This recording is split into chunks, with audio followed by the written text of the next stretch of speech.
Oh, hello, hello, hello, hello.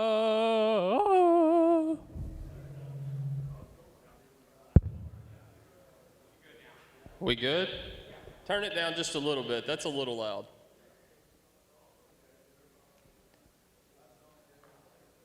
Is that better? Turn it down a little bit, Steven. That's too loud. Yeah. It's rattling in my ears. No, Chin's back there standing behind you going, no.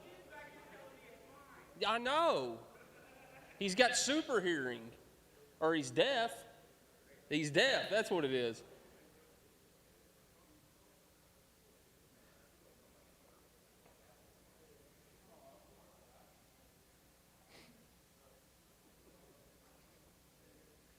If they're going to act like children, I'm going to act like children.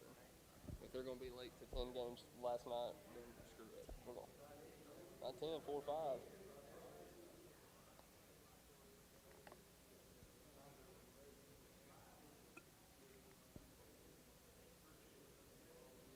Yeah, I'm going to be here for just a second, so that's why I brought the chair. I'll just leave it here for you. Just hang out. Minutes withdrawn.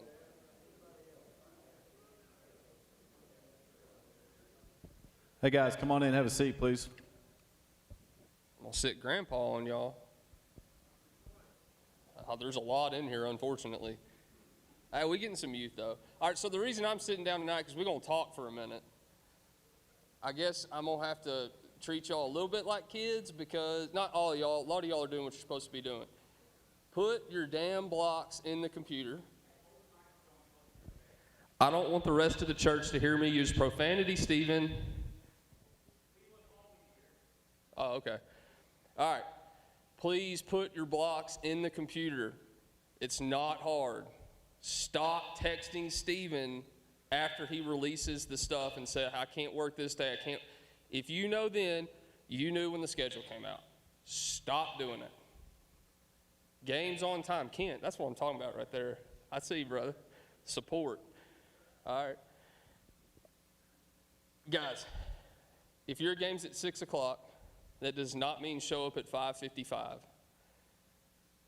5:30 at the latest. And look, I get it. Things change and things happen. That's fine. That's life. This is your secondary money, job, getting you through college, whatever it is. Call your partner. If you know that morning, I'm going to be pushing 6 o'clock, call your partner and call Stephen O'Neill or myself. We get it. Nobody's, okay, cool. That's what you'll hear from us. But that way we can let a coach know. Let us deal with the coach. If you're going to be late to a game, call me and Steven so we can call those coaches and say, hey, guys, umpires work, whatever, yada, yada, yada. They're going to be there right at 6. And that way maybe those guys will know, okay, well, I'll push the game back to 6:15 start. And then that way their pitchers are warmed up properly and they're not out in the bullpen. Because this is what happens. We show up late and we start that game a minute late because we weren't there promptly.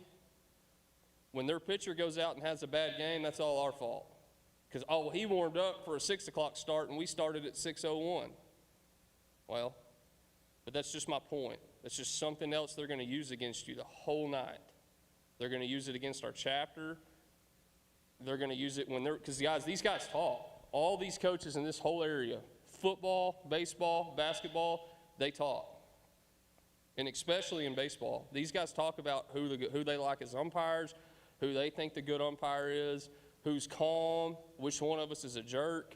They talk about all that stuff all the time, every week.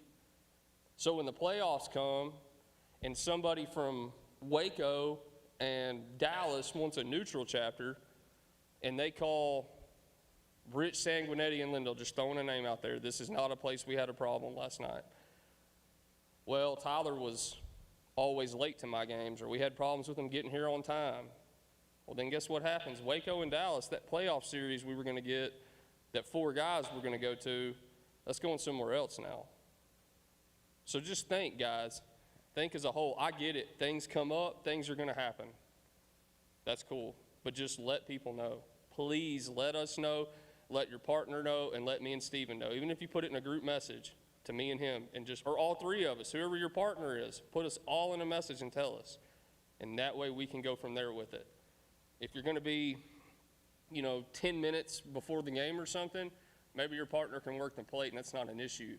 But guys, we had games get started late last night, 5, 10, 15 minutes late. That absolutely cannot happen. If you did that at your day job, they would fire your ass. And we all know that. Everybody in here knows that. So we can't do that. That's all I'm asking, please. We cannot be late. Put your blocks in the computer. Do what Steven asked you to do, please. I promise, it'll make it a lot easier. And I know right now we would normally have most of the season scheduled, but with as many changes as happening, it's impossible for him to schedule the season. When I took emails and phone calls for him on Monday through Wednesday, I lost count at like 27 phone calls as of Tuesday night. Okay, they're changing stuff like crazy. I mean, they were changing game times for last week. They were trying to change stuff with me from a month from now. And I'm like, no. You just call Steven when he gets back from vacation, okay? You call him. But I'm telling you, they're constantly changing the time. I don't know what the deal is. I want to blame it on Corona, but it's definitely not Corona. I think it's just idiot coaches, but it is what it is. Does anybody have any questions? Anything? Guys, just please, if you can be there, 30 minutes early. That's what we're asking for, just 30 minutes. Tell a coach you're there. Communicate with your partners, guys. Be sure you're getting on Arbiter. Something else I've seen a lot of, and I know he mentioned it in an email today too. When you see a game through your email pop up, Kelly Talon at Crossroads, and you see it like in an email, go into Arbiter and just look at the game, and that way it accepts it. And so your partner knows who's in the game.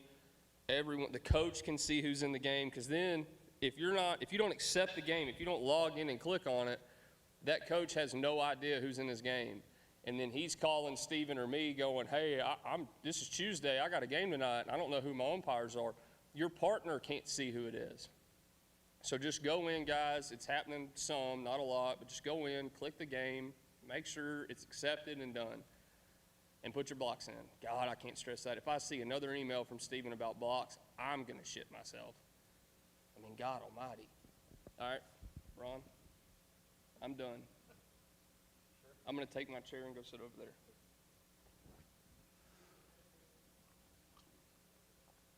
All right, guys, I put out an email asking you guys for situations that you've had in games, and I've got probably 4, maybe 5 that I want to talk about tonight. If we've got any that come up during this, then we can obviously start talking about those. The first situation we had was the balk. Okay, so I've got 2 situations on this. The rule. Obviously, we know that a balk cannot happen unless we have runners on base. Okay? Failing to step with the non-pivot foot directly toward a base, occupied or unoccupied. When throwing or feinting there in an attempt to put out or drive back a runner, or throwing or feinting to any unoccupied base when it is not in an attempt to put out or drive back a runner. Okay. I hate holding this thing. So if we're in a stretch situation, all right, we've got a runner. What? You can make your own slides, so you don't have to claim. The one arrow goes forward, one arrow goes back. Now I have 2 things to hold. Thanks. All right. So the first question was, I've got a runner on second. I've got a pitcher coming set. He lifts up, puts his foot down, spins on the mound. What do we have? Anybody? Is that a good move?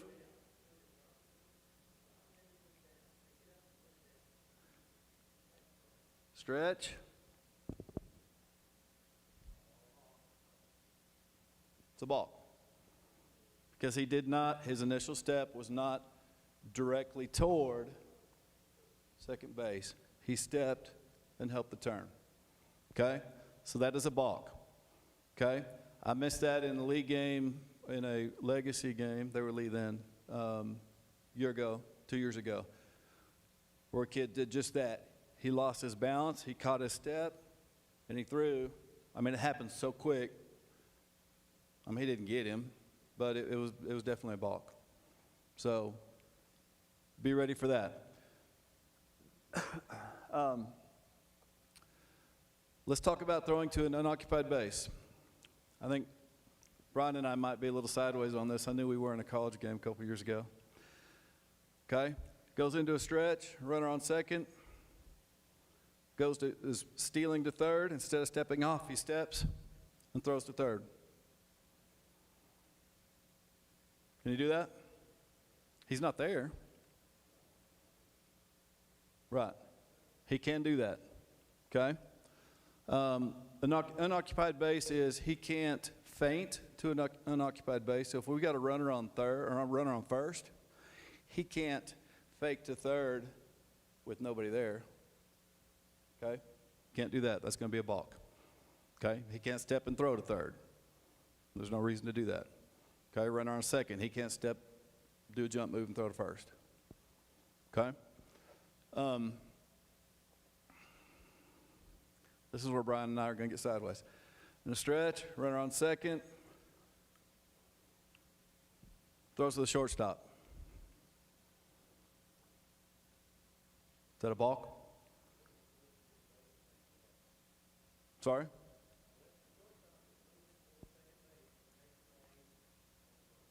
Okay. So how close does he have to be? Okay. Okay. I'm going to tell you this. Go ahead. Yes, it does. All right, so I'm a lefty. How do you do this? I'm a lefty. That's not directly toward a base. Okay? I mean, we're unilaterally kind of giving him the 45 mark. Okay? That's more toward that base than it is that base. I mean, that's going to be judgment too. Huh? I mean, that's... I imagine you did. I imagine you did. Okay? Okay. And that's really hard in a two-man system to see that. Okay? I think I heard, maybe it was Cody Nolan, explained it, the home plate guy. If you see a separation between the front leg and the back leg, then you're good. If you don't see that separation, then he probably needed to throw home on that and not first. Okay? Okay, and another thing to bring up. Just because we're talking about this tonight, please don't go call 16,000 balks on Friday. Because we talked about obstruction last time, and there was 25 obstruction calls the next night, okay?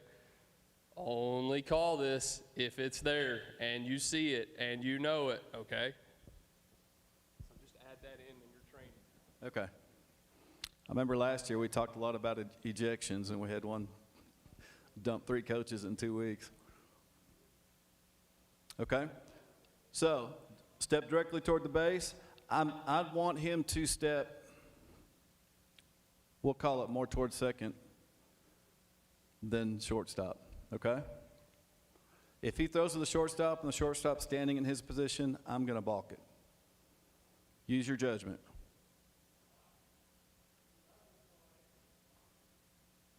Huh? If he's not stepping towards second base, yes.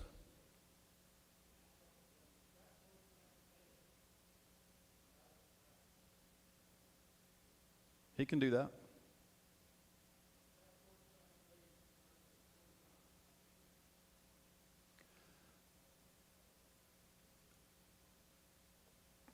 He's okay, and I knew we would do that. So I knew we would do that. We did that before. So I'm just telling you, in my judgment, I'm balking that, and I'm I'm probably going to get no argument from anyone. Okay? If he turns and throws the shortstop and the shortstop doesn't move, you're picking boogers. You're going to get some talk. Okay? Do what you want. Make sure you can back it up by rule. I feel like I can. If you feel like you can and call it that way, then go for it. Any questions about this? All right, second one. Failing to pitch to a batter in a continuous motion immediately after any movement of any part of the body, such as he habitually uses in his delivery. All right. So I've got runners on second and third. I've got a stretch, and he's been throwing. I've got a stretch, and he's been throwing. I've got a stretch. I'm sorry, I lost my balance. I got a stretch, and he's throwing. You going to balk any of those? The one where I lost my balance? Right. So if he's not habitually, if that's not his normal routine and he does that one pitch, why not balk that? Okay? Correct. All right. This is the one that by rule, I got it right, but the coach accused me of nitpicking, and he was right on that too. I'm in a windup. Runners on second and third. Pitch, and I do this.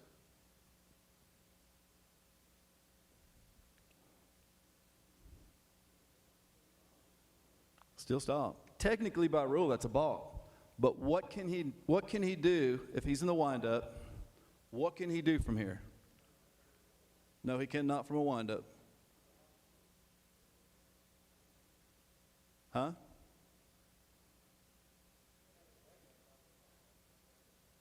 Only if he's in a windup, he can only come to the house, right? Correct. Was that a question? Say it again. Correct. So he started it. He's here. I've got to pause. The only place he can go right now is to the plate. I balked this from a windup, runners on second and third, in a 2-1 game, in a 2-1 game. And I got accused of nitpicking. Came back to him the next game. I said, you know what? You're right. By rule, technically, I was correct. But next time, don't let your shortstop pitch. Any questions about that? It's early. Just wanted to see if he could do it. All right, check swings. As a plate guy, yes, you can go to your partner in B or C, okay? I make it a practice, guys. If I've got the catcher say, can we check, and doesn't make any motion, or I got somebody in the dugout that says, check him, I'm going to check him. Why not? Did he go? Why not? What do you have to lose? Okay? So the situation here was the plate umpire called a ball. His partner was in B. He wanted him checked, went to his partner. Partner got a strike. The other coach started complaining. You can't call that from out there. Well, yeah, he can. Number one, he can. Number two, there's several scenarios where the plate guy down in the slot, for whatever reason, catcher jumped up to catch the ball, didn't see the swing. There's several reasons why you should go to him. Okay? So there's opportunities to miss that call. So if you ball that and he was here, then you missed it. Okay? If everybody else in the stadium saw it and he wants you to check, why not? Did he go? Why not? Questions, comments, concerns, complaints, disagreements?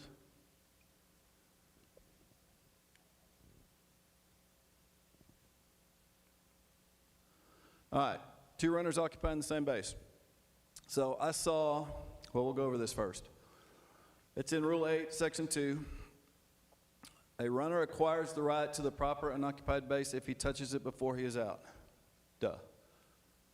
He is then entitled to the base until he is put out, or until he legally touches the next base while it is unoccupied, or until the following runner is forced to advance to the base he has occupied.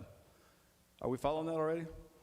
So if I'm on second and I've got a runner on first, and there's a ground ball, I've got to go on second. That is not my base anymore. I've got to get to third. Okay? If there's nobody behind me forcing me, that's my base until I reach third. Then it's not my base anymore. Okay? A runner need not vacate his base to permit a fielder to catch a fly ball in the infield, but he may not interfere. Okay, if two runners are on the same base at the same time and both are tagged, the following runner is declared out. The runner following the lead runner. Okay, so if I got a runner from first that went to second, a runner on second that stand on second, you tag both of them, it's a runner from first stand on second that's going to be out. Okay? Unless on a forced play situation, we had a runner on first and second. Runner on first made it to second. The runner on second stayed there, didn't go to third. Tag them both. It's going to be the lead runner that's out. Any questions about that? All right. I don't know if there's, yeah, we'll talk about that in a second. All right, so I saw a play on one of the Facebook groups that I'm on. It was a major league play where the pitcher, there's a runner on first and second. Runner on second juked like he was going to go. Pitcher turned, threw it to second base, got him in a rundown. Okay? What are they going to teach the guy on first?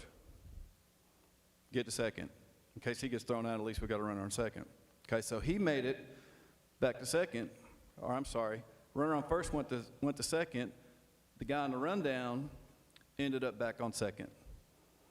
Okay? So, you two guys, come here a second.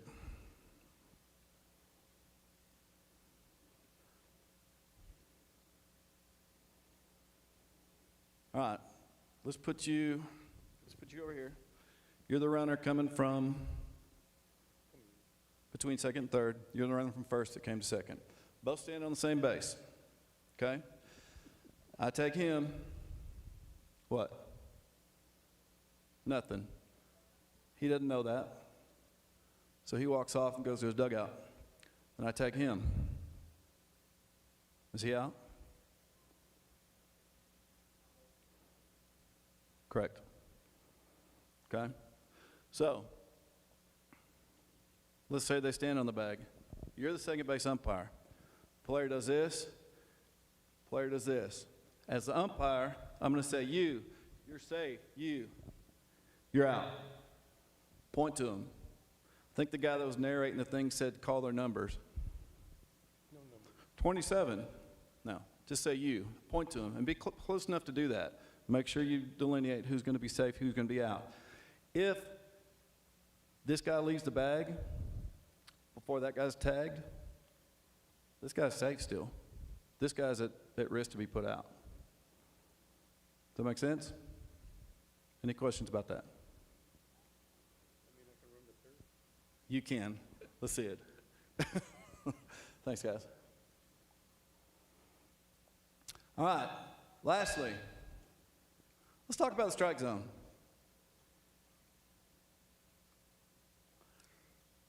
Not lastly, I got a few more notes here. Strike zone, guys, is not up here, okay? The strike zone is midway between what? Shoulders and the belt, which puts it right about here, okay? In a normal batting stance. Is this a normal batting stance?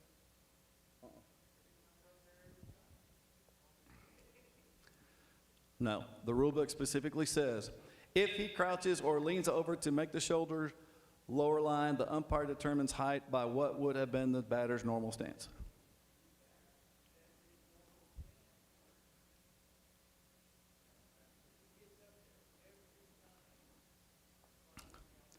If he crouches or leans, I don't write them, I'm just reading them.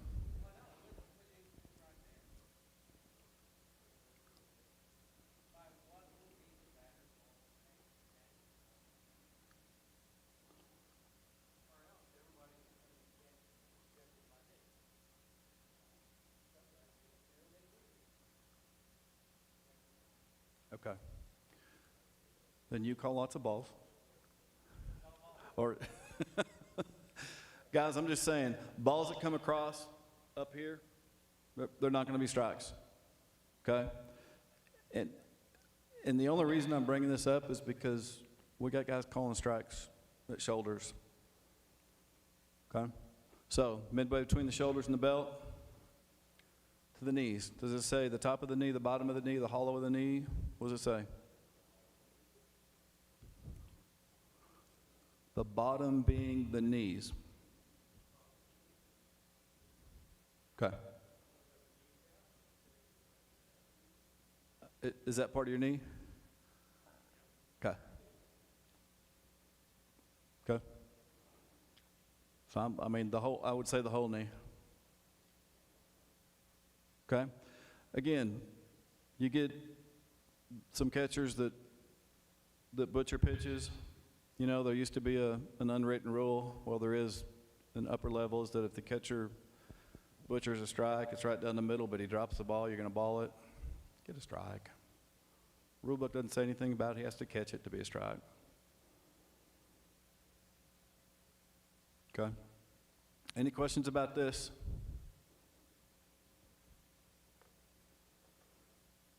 You know, I'm telling you, when I've got a kid that comes up and he's crouched way over, I'm probably gonna get a pitch right here, okay?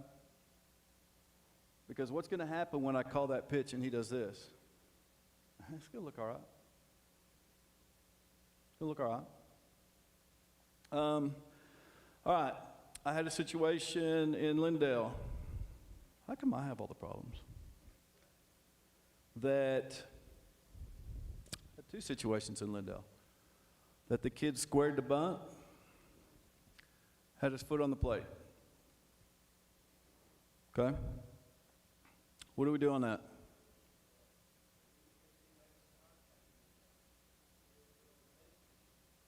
Correct. He's got to make contact. Foul ball, foul tip, anything. If he makes contact with the ball, he's going to be out. Is that an immediate dead ball or is that a delayed dead ball? What if I got a runner on first going to second? It is an immediate dead ball.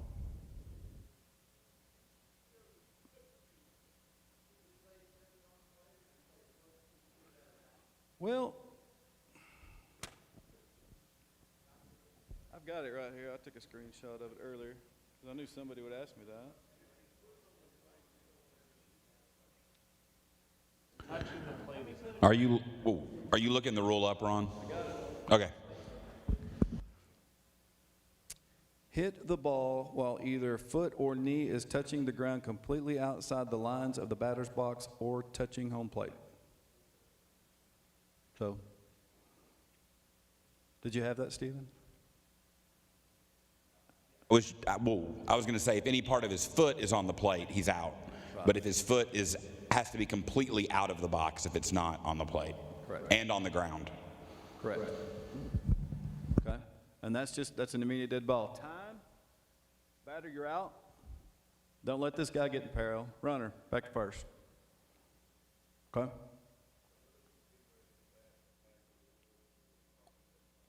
If his foot's on the line but not on the plate, he's good.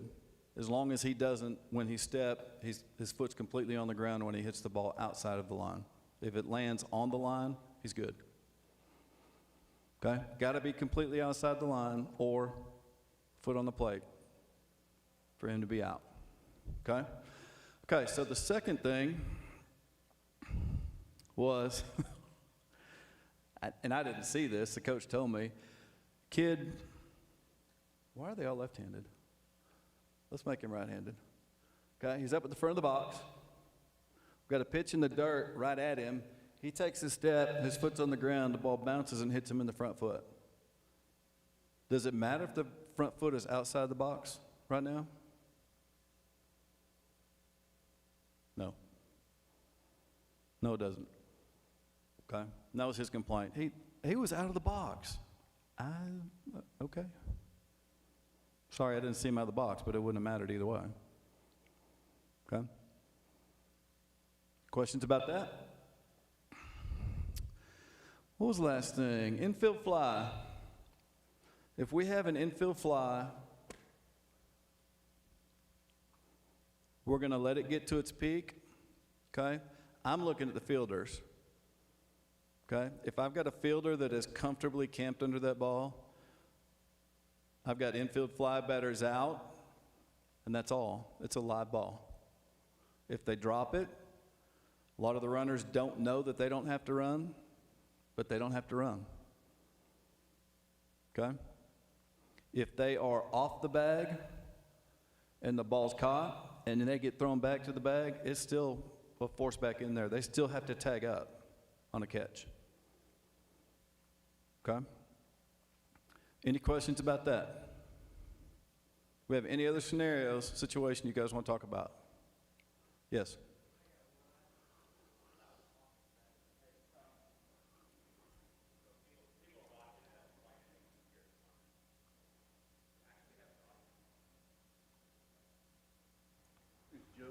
Yes, he is. So I was down at Hawkins, second game, and I didn't catch this till about the 6th inning. Had a left-handed pitcher, I believe he was in the set. So I can see the glove, puts the ball in, licks his finger, wipes it off, picks the ball up, puts the ball down, takes his hand out. Pretty much juggling back and forth. I said, Coach, didn't quite call it a ball because I wasn't sure. He said, well, you can do that from the set. And I'm like, no, we're not going to do that tonight. And we went on with the game. Okay. So, By set, rule- wind up, I wasn't sure. Okay, by rule, if he is intentionally engaged on the pitching mound, on the rubber, okay, he cannot go to his mouth. Okay? Even if he's not brought his hands together, he can't be standing there and do that while he's engaged. And it's not a balk. In high school, it's a ball. It's an illegal pitch. It's a ball. I wasn't so much concerned about licking his fingers as juggling the ball back and forth. Okay?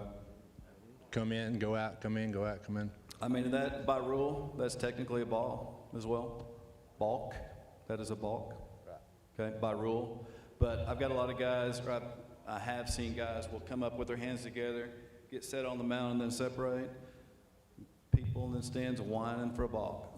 I mean, that's, if he's doing that every time and separating, I mean, he's positioning the ball in his glove to throw what he wants to throw or what he thinks is coming.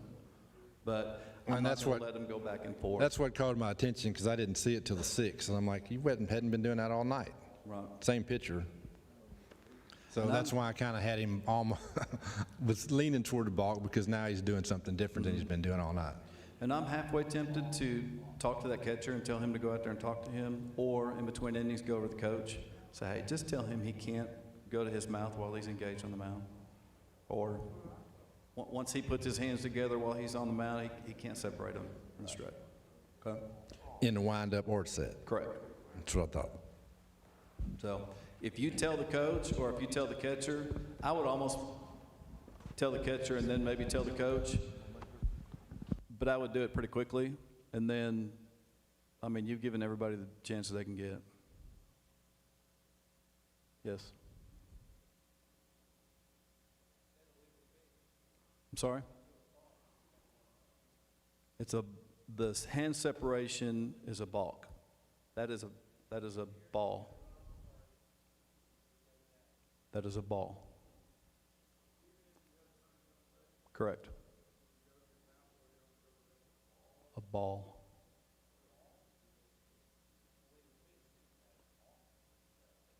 It's not a balk. It's a ball. And I don't have the rule in front of me, but I promise you. Stephen, am I wrong? Okay.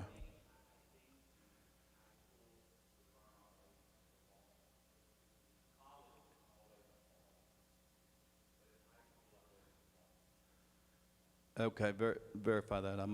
I might have my rule sets backwards.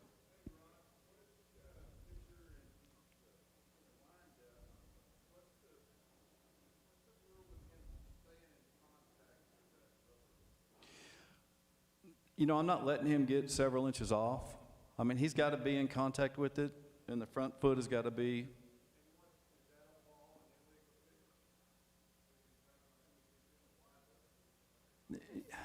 Yeah, technically it is, but I'm fixing it before I'm calling it.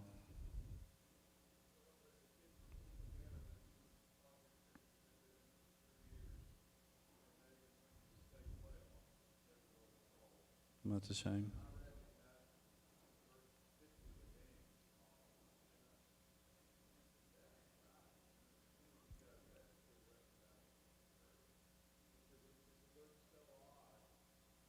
Right.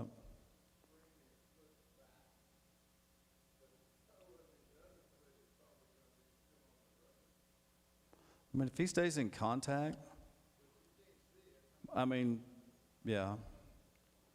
I mean, just use your judgment. If he's positioning his foot.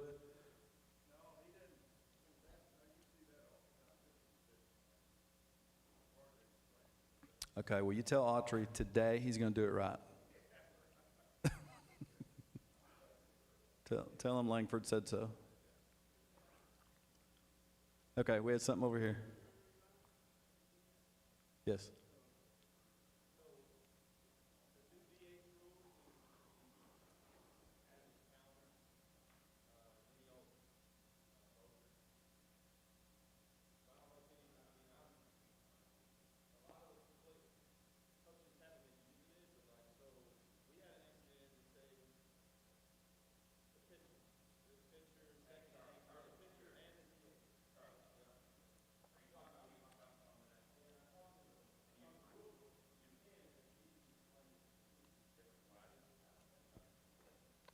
Oh, well, why don't you just take that and we'll just leave it alone? Because I'm going to get it wrong. Go ahead.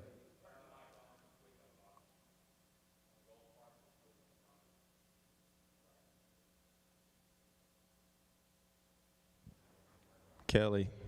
All right. So the pitcher, Kent, you're the pitcher and the DH. All right, let's just, second inning, you've sucked it up, you're coming out, Carl's going in to pitch. You're still the DH. All right, let's fast forward. Fifth inning, Kent's up to bat, hits a double off the wall, he's on second base. The coach comes out to us and says, I'm going to pinch run for Kent. Pinch run. Well, he didn't really know. He was just like, I need a runner for that guy. We told him, probably not a good idea. I mean, the guy was his best hitter. I was like, so you probably don't want to do that. He said, well, how come? I said, well, the new DH rule, you burn the guy. We recommended, like, you're pretty sure you need to leave him on the base, let him run. So then a whole lot of other verbiage comes out of it. I don't really know what he's talking about because I'm in the field and I don't really know who subbed in or whatever because he knew. So we got into the debate of, so do I burn both of them? The pitcher and the DH now. The pitcher that's in the game, I just courtesy run. What happens? He's no longer DH, okay. but he can still pitch. All right, so he's a starter. He's a starter, so he can re-enter the game. In that batting lineup, in that order. He can Not as a re-enter the DH. game, but according to the rule, which is not a very good rule, I don't feel like, because you do lose the pitcher, you lose both of those players. So the pitcher would have to come out of the game because now Carl is the pinch runner. He is the 9th player in the game. So you do lose the pitcher and you lose the DH in the new DH rule. Correct. Not a very good rule because the whole rule is set up to leave your better players in the game. Anyways, he did not want his pitcher to come out of the game. So we didn't really, I didn't understand it. You know, I said, well, I knew you lose the DH, but I didn't know the pitcher had to come out of the game as well. Now, the DH, Kent, was a starter, so of course he could put him back in the game. I want you to go to right field or, whatever. So if you get in that situation, and I don't know if any of you have, I didn't know, so he's gone and the pitcher, he's got to get another pitcher that next inning. So both of those players, once he pinched run for him, are done. It's done. Like there's no more. And the next inning, the pitcher, you got to change your pitcher. The DH and the pitcher, they're not one person. Yeah. Are you saying the DH and the pitcher? The new DH rule. The new DH rule. They're both the same person. Right. He starts as one person. Yeah, but second inning, I put Carl in to pitch. So, but Kent's still the DH. Okay. Fifth inning, he hits a double off the wall. He's standing on second base. That's Kent. He's DHing. Coach comes out, wants to courtesy run for the DH. Can't do it. He burns him, and the pitcher has to come out of the game as well. And that's where we got in the debate. Do I lose the pitcher too? Because he's DHing. The easiest way to remember it, Yeah. if you do anything to the offensive player, if you do anything to the offensive player, the DH is gone, that offensive player is now defense. But he's a starter. He can re-enter the game. Correct. Yeah. For the new DH rule. Yeah, it got pretty confusing to me. Like, I didn't know the pitcher had to come out as well. So you actually, it's not a good deal. Like, you don't want to pinch run. I mean, I agree, and I probably would have continued with Russell to try to get him to understand that. Well, we got him convinced to leave his guy on second base to run. Good. If he replaced the DH, and the DH is done, and now the pitcher comes out because they're just one person, he puts a new guy on the mound, he pitches to one batter, now that kid can come back and pitch again. What kid? Well, the pitcher that's in the game was not a starter. He was a sub. That was a sub. If it's a starter, they always can come back in the game if it's a starter. Yeah. Also had another thing happen. Me and Jack, I don't know Jack, I don't see him, but just the pitcher, yeah, if he was a starter, then yeah, he could come back in the game. Anyways, that was really confusing. I've never really had to use that rule. And anyways, the other thing we had was at a Brook Hill game at the tournament, the batter in the box, catcher, like an inside kind of missed his spot, hits the glove, rolls under the batter's feet. There's a runner on second base, running to third. The batter is steadily doing this, okay, backing out of the box. The catcher's trying to get it, and he the batter's clearly coming out of the box, and there's a little bit of, it's kind of right under his feet, but the batter's like doing all this stuff, trying to get out of the way, and I come up, I'm behind the plate. I got interference because he's out of the box. I mean, he's out of the box trying to throw to third, and they kind of make contact with each other. The reason why I got it, because the coach came out, of course, the one coach comes out and says, well, what is he supposed to do? Just stand there? And I said, what's his box? And he's just stand there. And so I got an out, sent the runner back to second.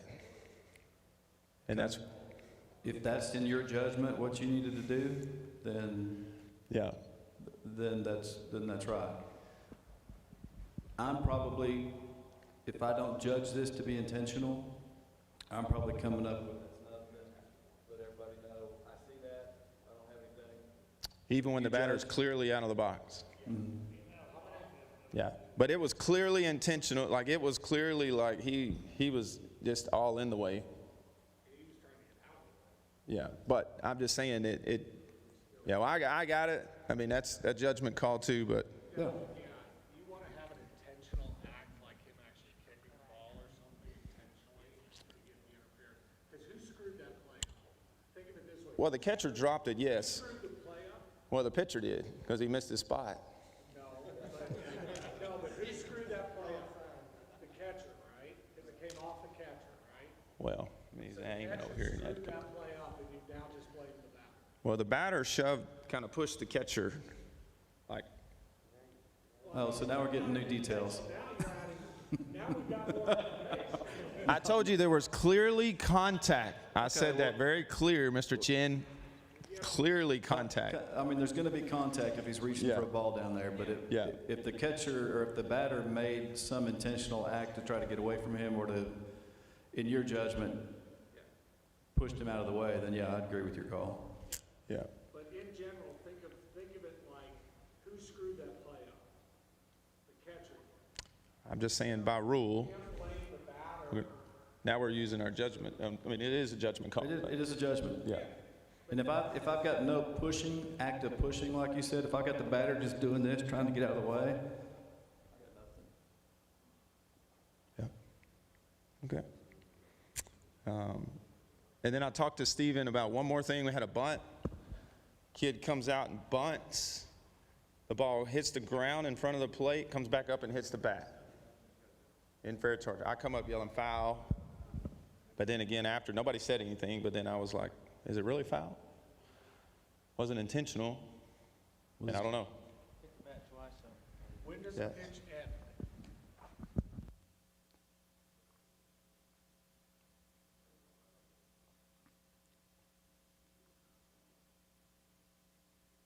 that's a good foul ball call. I'm good with that. Anybody else?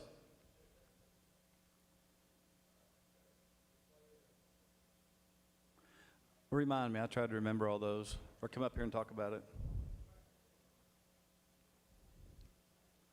I tried to remember everything we talked about, but. Hi. My name is Kent. I can't. Okay, I'm the third baseman. Third base is over there. Runner from second, coming to third. Ball's hit to me. I go to get the ball. Ball goes to the outfield. He now runs into me, and we're actually both kind of on the ground. What do you have? Who's got an out for interference? Who's got obstruction? And who's got nothing? Okay.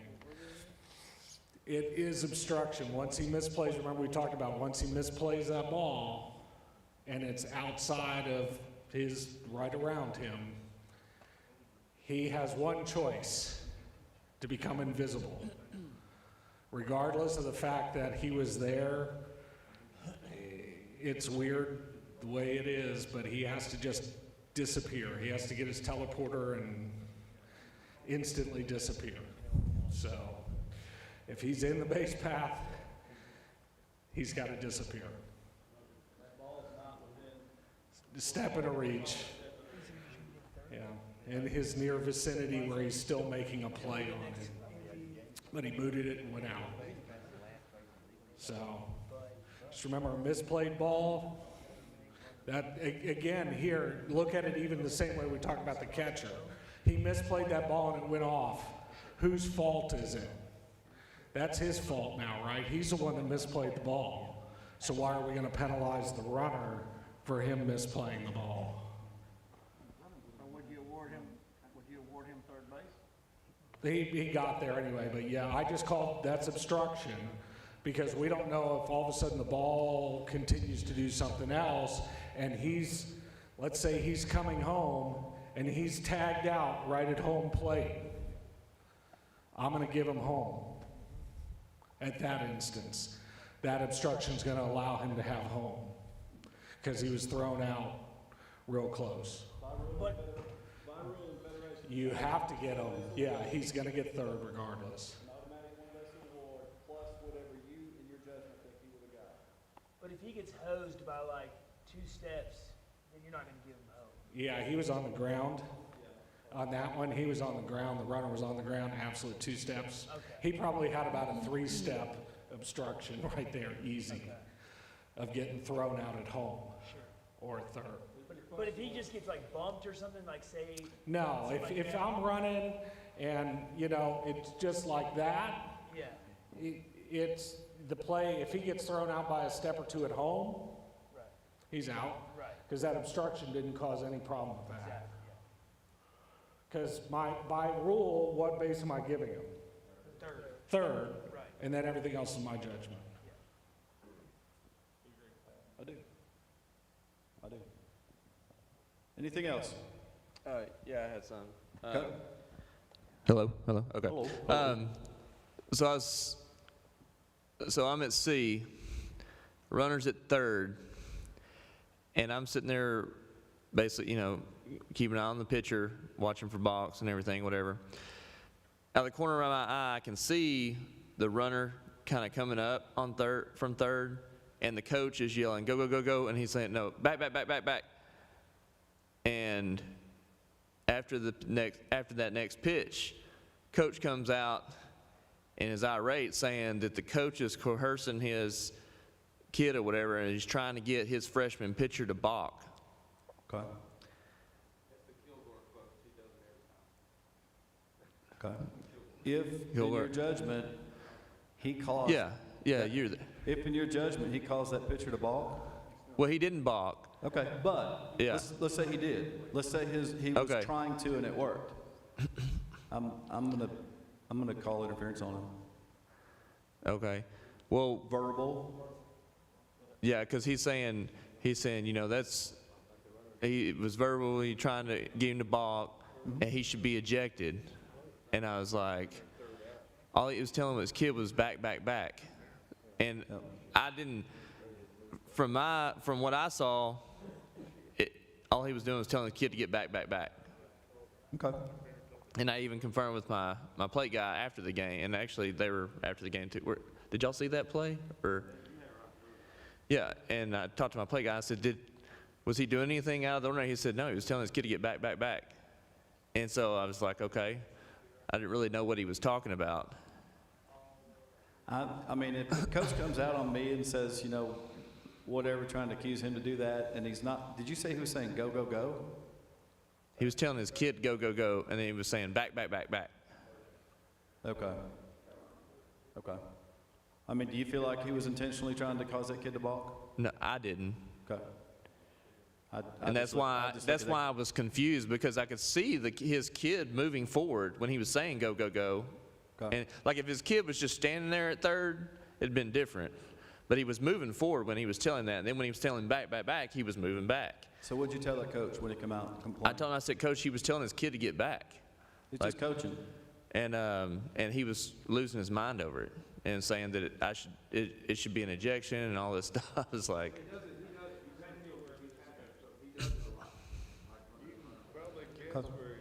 I mean, there's nothing in the rule book that supports an ejection on that. Huh? Say it again? Oh, well, okay. I mean, he was just trying you. You were new meat.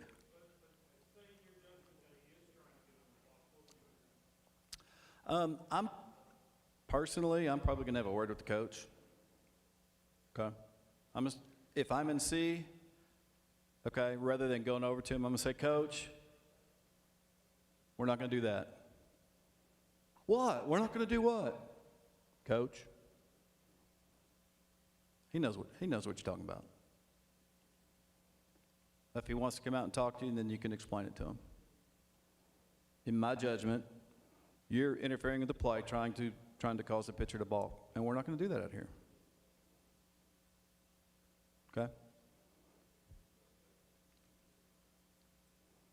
Do what? He's not going anywhere. I had Rich come out on me, a kid that was stealing. There was a pitch in the dirt, and a big, tall kid was stealing second base. Slid in head first. Kid tagged him on his foot that was up in the air, and I called him out. I mean, he was that far from the base. Rich came out, and he said, Ron, he tagged him in the foot. I said, I know it was ugly, but he was still a good foot from the bag. He said, but he's 6'4". I said, well, why are you running him then? Okay. Anything else? All right, Stephen. I know it's 8:30, but just a few things to cover. You probably saw next week's assignments came out today, and I know Wes mentioned the season's normally scheduled further in advance. The rest of the assignments will start coming much, much more quickly now that the tournaments are over and that the day games are over. I appreciate you guys that have worked games in the middle of the day outside of tournaments. It's Wes and I's goal for next year for those not to happen anymore. They make it really difficult on umpires to get to games, and they make it difficult to assign as well. So We don't mind tournament games or we have multiple games in a day at one site, but when a school just wants to play at 1 o'clock because it's spring break, it's a little tough on umpires to get there. So I appreciate all the guys. I know yesterday we had a couple of people work a game at one place and then go work a game at another place. So I'm thankful, because without those guys doing that, we would not have had every game covered. When I send out emails, I'm not trying to be mean. I know I sent one out last week about fines, and Wes mentioned that with blocks a little bit. Please block. I want to take care of you as much as I can, but I also don't want to have to reassign games 4 times. And if I assign a whole week of games and then you tell me you're out of town all week, I literally probably have to go in and reassign your games and then reassign like 5 other people's games. It affects a lot. We're very tight on umpires on Tuesdays and Fridays. So I'm trying to do the best that I can to put people in places where I think they'll be most successful. A lot of times there's a reason why you're in the game you're in, and there's also a reason why you're working with the person you're working with. So I try to think about it. I want you to be successful. I know for a lot of you new guys, you didn't get scrimmages and you just got thrown into the fire. And I'm super appreciative of all the hard work you've done. And I've gotten some good feedback from coaches on a lot of you guys already. So I really appreciate you, and I also appreciate the veterans that are working with you and helping. So if you get a game with somebody you know to be a veteran umpire who's pretty good, listen to him, watch him, learn from him. That's one of the things I benefited the most from when I was a young umpire, and one of the things that we don't get to do as much anymore. So I had a guy call me today who has a game with one of our better umpires, and he was super excited to get to work with that guy. And I told him, cherish it, man, enjoy it, because you're going to learn something working with that guy. Kent, you better be on your best behavior that night. But you don't know this, Kent, but you were umpire of the night. So you were featured on our live stream. So you were Kent. And then Wes wrote the bio about how great of an umpire you are. But a couple other things. We did have a game this week that was ended early due to a fight situation. If that happens in a game and you have people leave their position or leave the dugout, technically all those people are disqualified from the rest of the contest. So get together with the coaches and try to do what you can. But we had to end the game early this week. If something like that happens, please reach out to me. And please also know that the coaches may reach out to you after it's over, because they have to file an incident report too, and they want to make sure your story and their stories are the same. So everything was handled great in this game where it happened. Fortunately, we had 2 veteran umpires working the JV doubleheader. I don't know why I signed them that way, but I guess God knew what he was doing when he had me click their names on that particular night, so they handled it well. If you do have a situation, I know a couple of y'all talked about situations with coaches tonight, and Ron made a comment as he was finishing that coach was just probably testing you. We've had to put some people in varsity ball games this year that probably wouldn't get in varsity ball games in a normal season as early as they have. And so when you show up at these games, these coaches don't know who you are. They've never seen you before. And they're going to try to work you as much as they can until they figure out how much you'll take and what you'll give back to them. Sometimes they just basically want you to tell them to shut up, or want you to tell them to quit arguing balls and strikes. That's their whole goal. That's their whole goal. That's all they're trying to do. They want to see how much you'll take before you give something back. So, and you're allowed to give something back to them. You don't want to be walked over out there. We can only ignore a coach so much. Eventually, we have to give them a warning. We have to say something. But overall, you guys are doing a great job. One other thing I did mention, I think in an email, pay sheets, make sure you fill them out to the best of your ability. Some people filled out some incorrectly for the Brook Hill tournament, but Brook Hill has edited those. I was sent pictures of all the pay sheets and the edits. The edits are correct. So there was some confusion over time limits of games at the Brook Hill Junior Varsity Tournament a couple weeks ago. So those have all been corrected, and I approved them. Also, some of you, who has gotten a check from Palestine Westwood so far? Anybody? Was everybody's check wrong? Was it wrong or right? Wait. What'd they do? How much?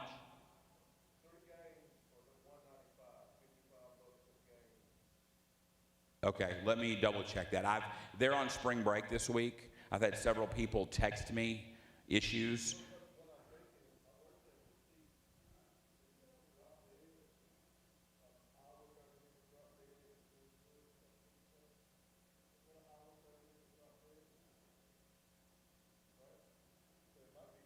Okay, I'll find out. An hour 30 drop dead for a varsity tournament is extremely rare. So it may be, I'll find that out. But some people complained, and I tried to reach out to the school, but like the whole admin building is on spring break too. Nobody's answering any of the phones, which is weird. I've never seen. There's no voicemail. You just call and it rings. Yes, sir.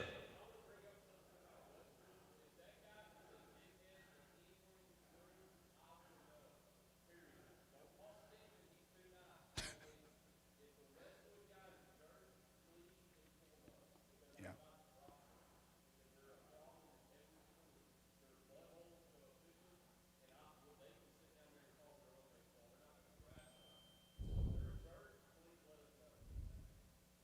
Okay, I just got a text from one of the umpires that was in that tournament. The games were 90-minute drop dead. $55 is the correct rate for that via the pay sheet. There is one special rate on the tournament thing. I didn't even, the coaches a lot of times don't send me the rules for the tournament. I have no idea what they're going to be. Last thing, and we'll get out of here.